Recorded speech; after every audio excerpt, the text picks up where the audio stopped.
Feeling the power surging through his body, Chris woke up. It was a dark and narrow space. Thinking he was trapped, he hurriedly sat up, and the cover that had been over him opened automatically in response. Chris was lying down inside the stamina recovery device, Margarium. It seems that he was laid to rest inside it. He had no idea how long he had been asleep, but Chris felt certain that his strength had fully returned. Chris looked around. The walls, floor, and ceiling were all unified in white, and sunlight streamed in through the large windows, making the room very bright. The room also had a rapumo, a portal, a large bed, and a sofa. It was like a suite in a luxury hotel. Aside from Chris, there was no one in the room, and the outside was unusually noisy. As Chris tried to look outside and got off the Margarium, the door to the room opened. Then, a tall and slender woman, who seemed to be an underwater dweller, entered. How are you feeling? After bowing, the woman smiled at Chris. Oh, yes, I'm feeling good. Although confused and unable to grasp the situation, Chris bowed his head. Well, where is this place, by the way? Chris asked, looking around the room. This is Poseidon. The woman replied with a smile. Everyone is waiting for you, please follow me. She said, indicating the exit and leading the way out of the room.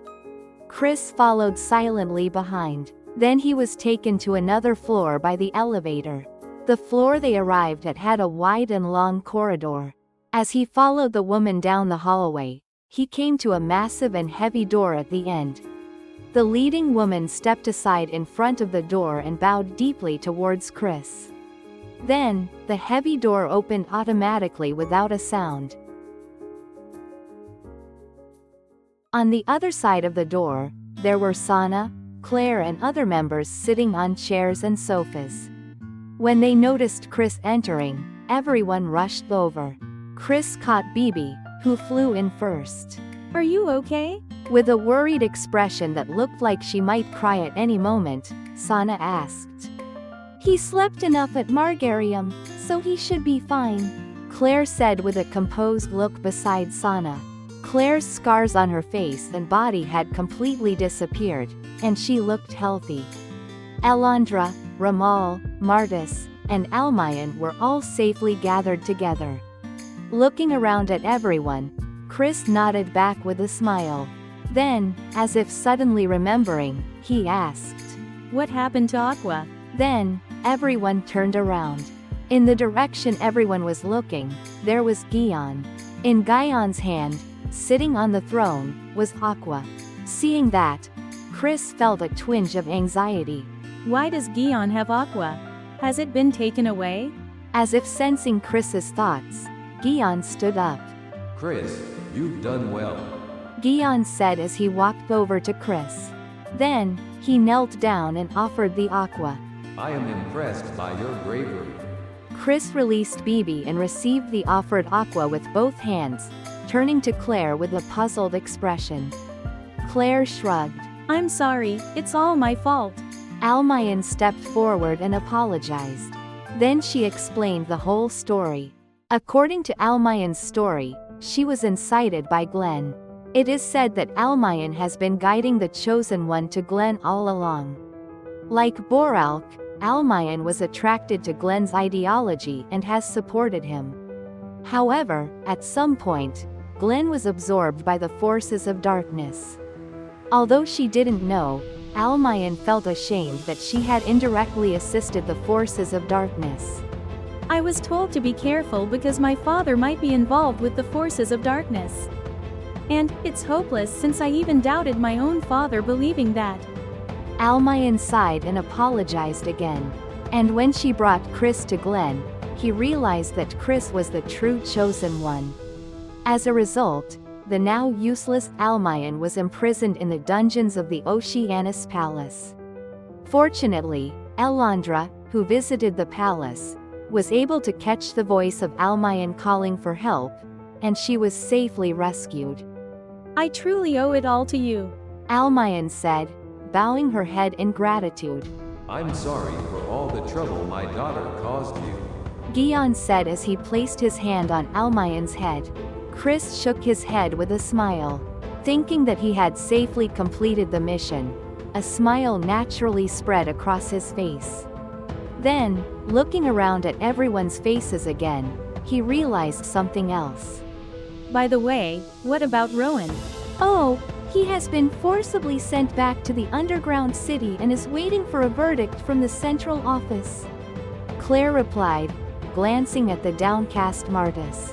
What do you mean? That person was involved with the dark forces along with Glenn. That's why they used pirates to attack you. Claire spoke as if she had known everything from the very beginning. So, initially, they were trying to make it look like everything was the work of pirates and steal Aqua, but that plan failed. That's why they sent Almayan to Chris, and Glenn took action himself. Then, Martis reported about Rowan to the central office, and upon investigation, it was acknowledged that he was involved in Glenn's series of plans, which led to his forced repatriation. After hearing the story, Chris nodded and said, I see. Martis stood behind Claire, looking down apologetically, but it couldn't be helped since he didn't know. In any case, it was really fortunate that your Pula was blessed by the Aqua Dragon and Earth Dragon, and didn't die even when shot by a gun or fell to the seabed. But that also means it was your fate as the chosen one. Well, because of that, it seems Glenn also became convinced that you were the true chosen one. Saying this, Claire shrugged.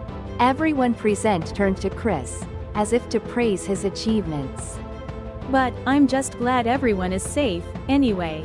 Chris said, looking away shyly as he stroked Aqua. And here you are, said Elandra, offering a dagger adorned with rebellipes. Glenn had left it stuck in the ground of the underwater cave. Did you bring it back? Elandra nodded back with a smile. Chris thanked her and took it, then tucked it into his waist. So, we're going back to the Tios now, right? Chris looked up, and everyone nodded with smiles. Before that, can you show your face to the people here? They've gathered from all around, wanting to see the hero, and they've been waiting a long time. Gion said, pointing out the window. Could it be that the noise I've been hearing for a while now is because of that? Chris turned his gaze toward the window and listened intently. As Gion walked up to the window, a large window that reached the ceiling opened automatically. At the same time, a massive chorus of people flowed in. Chris! Chris! Everyone is calling Chris's name. From the sound of the voices echoing, it seemed that a considerable number of people had gathered. Cheerful music filled the air, played on instruments with tones unlike anything heard on the surface world. As he stepped out onto the balcony that spread in a semicircle, Gion turned around and beckoned Chris. Seeing the figure of Gion, the excitement among the people grew even more. Why not? Let's just greet them. Claire pulled Chris, who was hesitant, by the arm.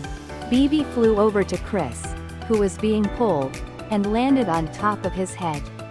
As Chris turned his gaze towards Sana like asking help, Sana waved her hand with a wry smile. The square was filled with more people than expected. Numerous boats gathered in the waterways in the sky, with many people waving their hands and shouting loudly from above.